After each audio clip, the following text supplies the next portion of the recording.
Hi, greetings, fellow Slayers. Well, it's now time to take a look at the penultimate episode of Buffy the Vampire Slayer Season 1, Out of Mind, Out of Sight. Cordelia is talking excitedly with Harmony and her friends about the spring and the Maid Queen competition when Buffy bumps into them, spilling various Slayer paraphernalia. Buffy makes up an excuse about borrowing it from Giles for a history project. In English class, Cordelia comments that in The Merchant of Venice, the character Shylock is self-involved and whiny. She likens it to a bicycle rider she ran over. The girl whined about her pain and ignored Cordelia's traumatic experience. The teacher seems agreeable to the viewpoint. After class, Cordelia arranges to talk with the teacher the next day to talk about her paper. In the boys' locker room, Mitch Fargo, Cordelia's boyfriend, is attacked by a floating baseball bat. Cordelia is outside campaigning for Maid Queen. As Xander will mock Cordelia, referencing to a past Buffy did not share, she feels self-doubt and explains that she was the Maid Queen at her old school.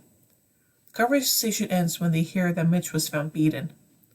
Principal Snyder arrives confirming Mitch was not dead. Before Mitch is taken to the hospital, he tells them what had happened.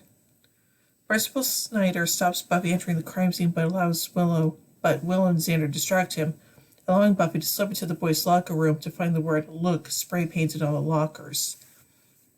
At the library, the Scoobies are stumped. They suspect a ghost. Meanwhile, Harmony asks Cordelia about Mitch's condition. Cordelia explains that he is alright, but looking too bruised for the prom pictures.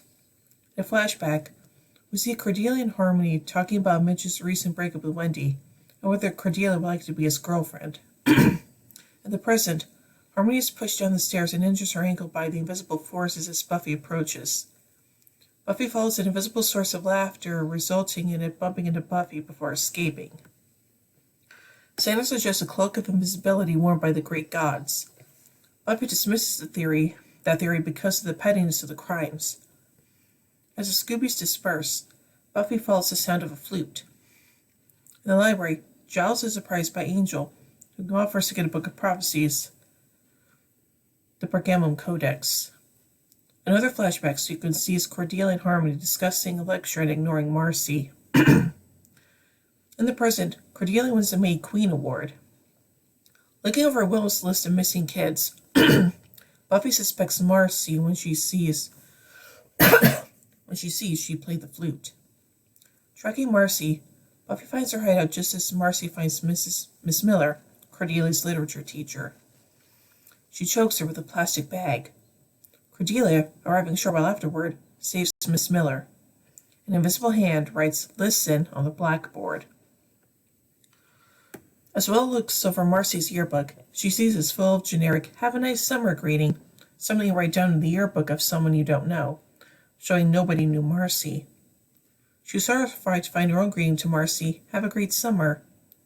Giles realizes that Marcy became invisible not because of magic but science. She became invisible because people treated her like she didn't exist.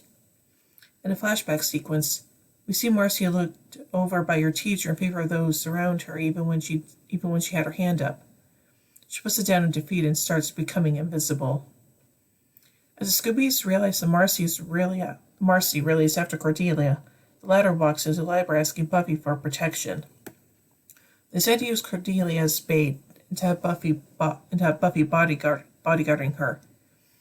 As Cordelia is getting dressed, she confides in Buffy that she is only a 2, but being popular beats being lonely by herself. Marcy lures Willow, Xander, and Giles into the boiler room, where she closes the door and opens the gas, and grabs Cordelia as she is changing. Buffy follows Cordelia and finds her unconscious. Marcy surprises Buffy, kicking her and knocking her out. Buffy wakes up, finding herself tied to a chair near Cordelia, similarly indisposed. They see the word "learn" on a curtain, and Marcy explains that Cordelia is the lesson, or will be when she makes a mockery of Cordelia's face by surgery. Buffy kicks the instrument tray at Marcy and frees herself from the ropes. Angel, who will come to the school to deliver the Codex to Giles, rescues the Scoobies and shuts off the gas. Buffy concentrates, listening to Marcy, knocking her into a curtain before knocking her out. 2 FBI agents, Doyle and Minetti, arrive to haul Marcy away. Cordelia comes by the day after the coronation to thank them for helping her, much to their surprise. However, reaction when Mitch arrives shows she is not ready to renounce her popularity. Marcy's taken to a school full of invisible students, taught by a teacher from the FBI.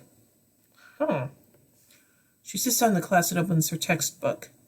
The title reads, Assassination Infiltration, to which Marcy chuckles and says, Cool.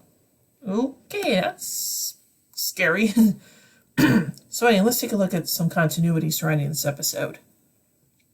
Cordelia begins to have a rapport with Buffy and the Scoobies beyond simply ridiculing them. Additionally, she admits to Buffy privately that she feels lonely despite being so popular. This foreshadows her eventual disconnection from the Sunnydale High popular clique and bewitched, bothered, and bewildered, and her change in life direction to helpless in City of. Cordelia again is used as bait in Anne when the Scoobies try to chase vampires on their own after Buffy had run off.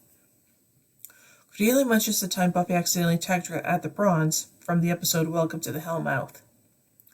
The United States government is aware of the supernatural, a fact that becomes more apparent later with the Initiative. Giles and Angel meet for the first time. Angel gives Giles the Pergamum Codex, which allows him to accurately predict Buffy's death in Prophecy Girl. Marcy's condition will be briefly referenced in the episode Gone, when Buffy assures her friends that her invisibility is not a result of the same condition. In Storyteller, another student from the newly rebuilt Sunnydale High begins to experience the same condition until Buffy intervenes. Harmony is named for the first time in this episode. Every Scooby is knocked out in this episode, with the notable exception of Giles, whose propensity for being knocked out will later become a running gag in the series. Buffy and Cordelia are also tied up for the first time. When Willis speculates that there might be a witch, she remarks, "'Cause we could fight a witch," referencing the episode Witch. Marcy writes "Listen" on the wall. In the Angel episode Heartthrob, Fred writes "Listen, listen, listen" on a wall, both women experiencing mental breakdowns. Cordelia jokes about Buffy being popular in an alternate universe. Cordelia herself would be part of two alternate universes, first in The Wish, and then in Birthday. And now let's take a look at the production of this episode. The episode is a twist on the phrase "out of sight, out of mind," which usually presents itself as someone leaving and being forgotten about. In this episode, the fact that Marcy is ignored while she is there causes her to turn invisible. The episode was also known as Invisible Girl. Underneath the manual headline of Assassination Infiltration are the lyrics to the Beatles song Happiness is a Warm Gun, but with a few small changes. Any repetition in the lyrics is removed. The line, "Happiness is a warm gun," is changed to "Joy is a hot revolver." And the last line of the text that is visible is not part of the song. What it says is, "Because Joy is a hot revolver, and he's afraid of the monkeys who are in." All the flashback scenes in this episode are in sepia tone. This is the only time in the Buffyverse where this effect is used. Marcy Ross's belongings include the same doll that will be used as Miss Edith in season 2. And now let's take a look at some pop culture references. Miss Miller's class discussed the play The Merchant of Venice and its character Shylock. Cordelia uses the term tweaking defense, which is a derisive label used by the media for the defense strategy coined in a particular 1979 murder trial. Cordelia says, "My eyes are hazel, Helen Keller," representing the deaf and blind American author and political activist. Willow wears a Scooby-Doo t-shirt. And now finally, let's take a look at some other information regarding this episode. Willow wears a Scooby-Doo t-shirt. Buffy wears a neck scarf like Daphne. And later Xander responds, "Can you say gulp?" like the character Shaggy. In the episode What's My Line Part 1, the group of friends will be first mentioned as the Scooby Gang. Listener Clea Duvall said about being on this episode, quote, "It was pretty early in my career. I'm almost positive we shot it before the entire first season had aired. Maybe I just didn't know they were doing that show, and when my agent told me I had auditioned for it, I was like, they make a TV show, Buffy the Vampire Slayer? That's insane." Then I went on to also become obsessed with the show, because it's so good. But I was pretty new, and I was really young. I think I was maybe 18 or 19 when we shot it. I was nervous and very shy, but really related to that character so much because I am a shy person. I am an introvert. I was so taken with the sensitivity and the emotion of that role. When I first heard that they were making a show for Buffy the Vampire Slayer, I thought it was insane, and then read that script and was impressed, and something I'm happy I was a part of. Sarah Michelle Gellar and Clea Duvall will later co-star in The Grudge, which I have not seen, so yeah. So overall, I think this is a pretty good episode, and as far as penultimate episodes go, it's okay, I guess. So yeah. So overall, I give Out of Mind, Out of Sight 4 vampire steaks out of 5. Well, anyway, tune in tomorrow as we take a look at the final episode of Season 1, Prophecy Girl. So, until then, see you, everybody.